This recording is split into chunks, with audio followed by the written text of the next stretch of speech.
شايفين الحواوشي الحلو ده بطريقتي انا. هتبطلوا تجيبوه من بره تماما، ولا تقولولي رفاعي ولا غيره. تعالوا مع بعض نعمل حواوشي المصري. هنا انا عندي شوية خضار هقطعهم، عندي بصل وعندي فص واحد توم، فلفل احمر واخضر. هبدأ ان انا اضيفهم في الكبة واديهم كده نص ضربة، وبعد كده هقطع نص طماطماية من غير بذر واحطها مع الخلطة، وابدأ ان انا افرمه. بعد كده اللحمة هنزل بيها واعصر الخلطة اللي انا عملتها دي كده تماما من المية، مش عايزين فيها اي سوائل. واظبط بقى الملح والبهارات بتاعتي، هكتبها لكم. بعد كده مكون اساسي معلقة سمنة هتفرق معاكم جدا، ومعلقتين بقسماط عشان يشيلوا اي سوائل من اللحمة.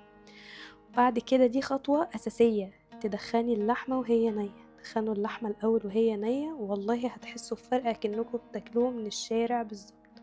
بدأت إن أنا أقسم اللحمة في الرغيفة عندي، وبعد كده بضيف فيها جبنة، عايزة تحطي زيتون زيه زي بتاع بره، زي ما انتي حابة ايه تاكليه. في صينية سخنة عندي هضيف اللية ومعلقتين من الزيت، دخله على فرن سخن، أو لو عايزة أعمله من على النار من فوق هدي النار عليه شوية واغطيه، وابدا ان انا اقلبه على الوشين. مش قادره اقول لكم بقى على الطعم وعلى الريحه وعلى القرمشه وعلى الجمال اللي انتوا هتاكلوه. مش هتاكلوا بجد حواوشي من الشارع تاني. الطريقه دي عندي بس، ومتنسوش تعملوا لايك وشير، متنسوش الفولو. بألف هنا يا رب.